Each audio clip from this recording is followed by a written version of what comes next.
All right, let's go ahead and dive into building problem statement ads. My name is Matt Swan. I'm the head of growth here at Digital Marketer. I'm going to be working with you here for the next few lessons. Excited to share with you how we go about pulling all this off and turning our problem statements into lead magnets and so on. So, what we're going to talk about right now is how to create compelling ads that speak directly to your audience's pain point. So, as you saw in the last lesson, Ryan kind of showed a bit of what these look like from the end result standpoint. Here you'll see some templates that we've made for an example mommy fit, and I'm going to show you exactly how we make them. Now, the technique we're going to be using when it comes to creating these problem statement ads is called color blocking. Why color blocking? It's super simple design. It's eye-catching, but it's really, really easy to produce. All we're really looking to do here is use complementary or contrasting colors that are going to catch the attention of someone scrolling through their feed. You don't necessarily have to use color blocking. It's just what we found is easiest. There's plenty of other kind of backgrounds or textures you could use that would be eye-catching. But we found these are the easiest to produce time and time again that look great. Just as a note, specific colors don't necessarily matter. So just because we use one set of colors doesn't mean there's any secret sauce or magic to it. What truly matters is that they're legible and it's very easy to read. So you want to make sure that when you're creating these, when you're looking at it, that you don't have colors that are too close to your font where it's blurring out, where it's kind of fading out into the background. We want it bold, we want it standing out. That's all that truly matters. Now, when it comes to picking the colors, because I know we get this question a lot, while it doesn't matter, there are some rules around it that'll help. If you want to use your brand colors, you are more than welcome to do that. Or if you just want to use any random colors. In fact, here in a minute, I'm going to show you kind of how we look at what colors mean and what we could use. But at the end, when we're picking colors, what we want to do is use one of two options. So we're going to look at complementary colors that are directly across each other on the color wheel. Those typically we'll find that they work really, really well together in this color blocking. They're visually appealing, but they stand out. The other option is split complementary. Similar type of idea here. It's just that what you're getting is, instead of being the directly across from the color on the color wheel, it's actually the two colors on either side of the complementary color. So pretty simple and really not even something you have to know or care about, because there's a super easy cheat code that I'm going to share with you. So we use this tool all the time. It's called ColorHexa, colorhexa.com, free tool to use. You can add up there at the top, you can put in literally any color you want. You can just say blue, green, yellow, red, doesn't matter. Or if you know a specific hex code like we have there, or CMYK values, anything like that, if you want to try to use a specific brand color, you can search that as well. Really, really easy tool to use. The best thing about it is what you get in the search results down here is it's going to give you what's the recommended complementary color as well as the split complementary color. So if you want to make your color blocking ads brand specific, feel free to just use this, pick kind of your core brand color, pop it in here and see what comes up from your complementary or split complementary colors. So that's kind of the theory behind it. Pretty simple. Don't overthink it. Don't overdo it. It's not going to greatly impact the performance of your ads. But again, if you are worried about brand color basis, you can definitely match it to your brand and make them look in line and clean. So now when it comes to color, one thing I wanted to share with you is kind of what they can do for engagement and what they mean. Because if you're just like, I don't know, I don't really have a brand color, I don't know what colors to use, I'm not sure what I want to do. Let me look at it here. And kind of matching these colors to the meanings that they are and what you're looking to solve or who you're serving with your product or service. So if you want to get nerdy a bit, you can with this. I won't spend too much time because it's here. You can read through it and we'll drop a link to this image. But really, if you're looking at it, white, honesty, simplicity, clean and composed. Black is formal, it's dramatic, sophisticated. Red is energetic, strong emotions, romance. Blue is conservative, it's serene, it's peaceful. Green, harmonious. So it's also associated with spring and rebirth and health. Yellow is the color of happiness. Purple is the royal's color of choice. So it inspires feelings of luxury and ambition. Might be something if you have a luxury brand or luxury goods.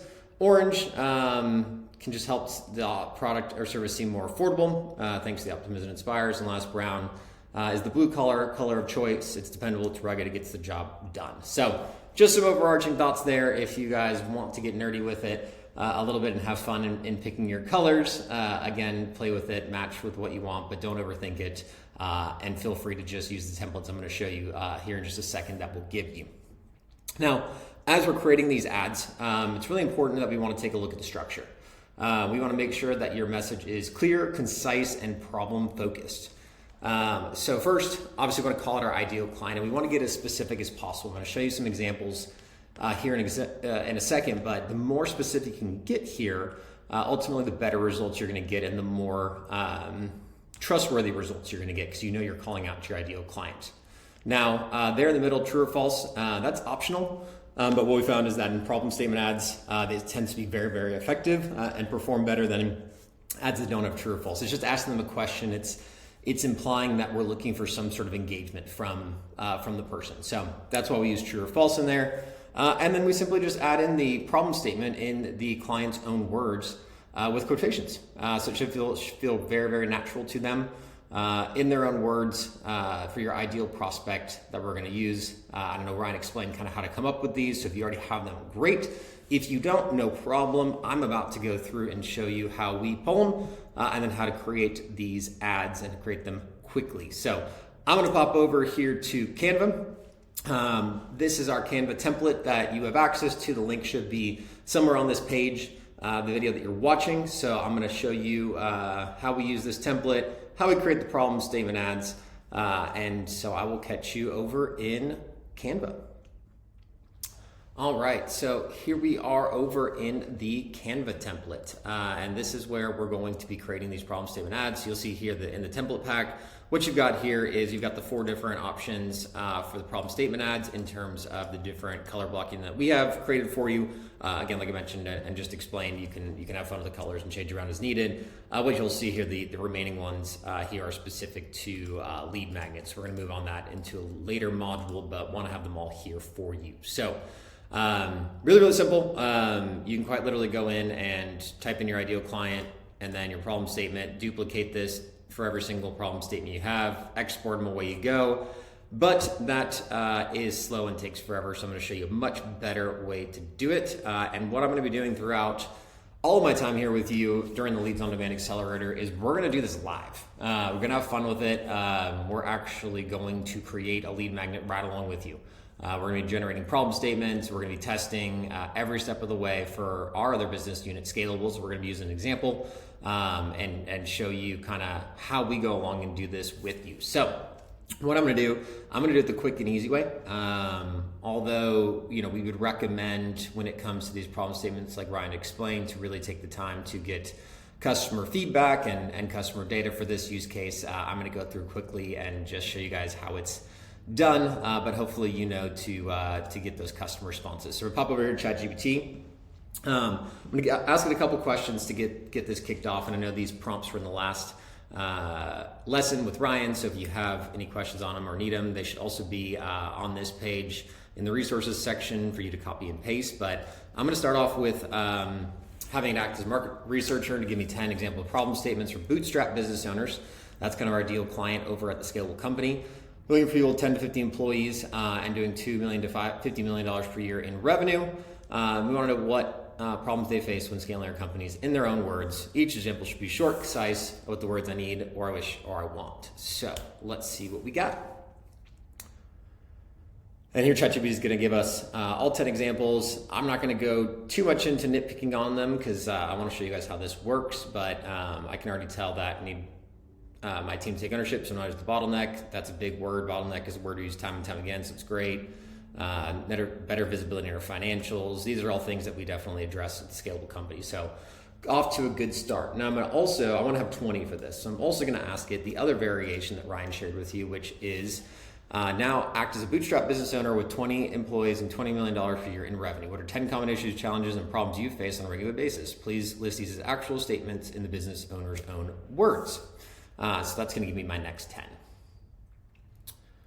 And there we go. I feel still involved in the day-to-day decisions, slowing down our growth. We're growing, but cash is tight. All sorts of problems that we deal with. Our operations feel chaotic, and I worry that we're not running efficiently enough to sustain growth. So right in line with what we want. Now, this one's a little trick that I've been working on for you guys, and you'll see the prompt for it below. I'm gonna make it really easy. I'm gonna ask ChatGPT to take these 20 responses it gave me, and I'm gonna have them create a CSV file for me. So you'll see here, please combine these two into a CSV file with the following instructions. Column A, name for row 1 should be ideal client. I want the same text for each of these, so Bootstrap business owners with that colon. That's gonna be my ideal client. Then in column B, the name should be problem statements. I want ChatGPT to insert 20 problem statements from the above prompts and wrap each statement in quotation marks. Then I want to ensure the file is saved. This is a bunch of encoding stuff you don't have to worry about, but that'll make sure it doesn't come up with weird formatting when it comes to stuff like apostrophes. So I spent a bunch of time figuring this out for you so you don't have to deal with it. So it should work just fine. Now, so when I hit go, it's gonna take a minute. It's gonna go ahead and run a query, and then it's going to create a file for me to download. So this is a really great way to do it. It takes just a couple of minutes. ChatGPT will have everything you need, and I'll show you how we take that and go into Canva and use it to create our problem statement ad. So I'm going to click here, download the file, which I've already done, and created this in a proof example. So I'm going to do that to save us some time, but just so you would know, I just hit starting the download and go ahead and save it to my download. So that's all I need there to do. So now when I come over to ChatGPT, what I did here was I just started with just the one color, whatever color I want to use for mine. I could have chosen a name. I just started with the first one. And I'm going to show you how I can create 20 problem statement ads in about 30 seconds. So we're going to go down here to apps in Canva, and we're going to go over here to bulk create is what we're going to type in. It's going to show this bulk create with a little plus sign on it. I'm going to click it. Now it's going to say add your data. So I'm going to take that CSV that ChatGPT just so nicely made for me here. Let me find the right file. There we go. And now it's going to say connect your data to the element. So I'm going to go over here to the ideal client section. I'm going to right click and hit connect data. And I'm going to connect it with that column there. That is my ideal client.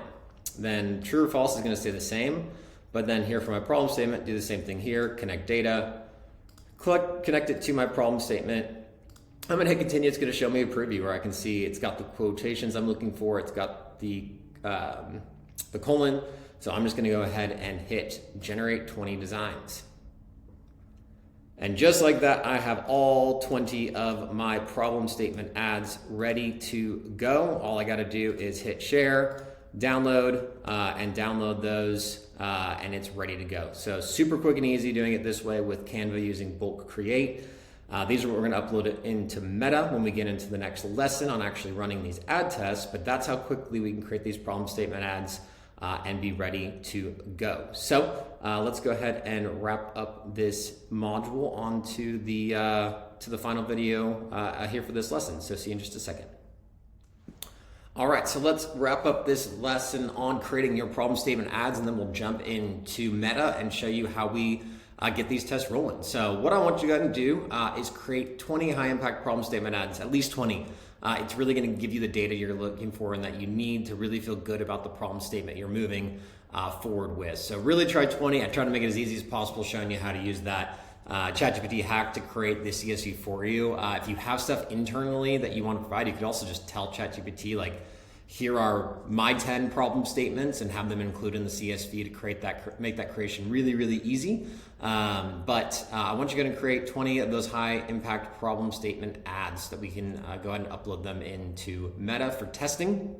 Now, as we talked about, some of the key elements of effective problem statement ads, you want to make sure it calls out your ideal audience. So in our case, it was Bootstrap business owners. We didn't use attention. It was too long for the ad to fit, but you might have a shorter name and you definitely could use attention. In this case, I'm going to present the problem clearly. We're going to look at true or false. Are you struggling to find clients? What is that problem they're facing after that kind of true to false statement that we use for ChatGPT or for what you know internally?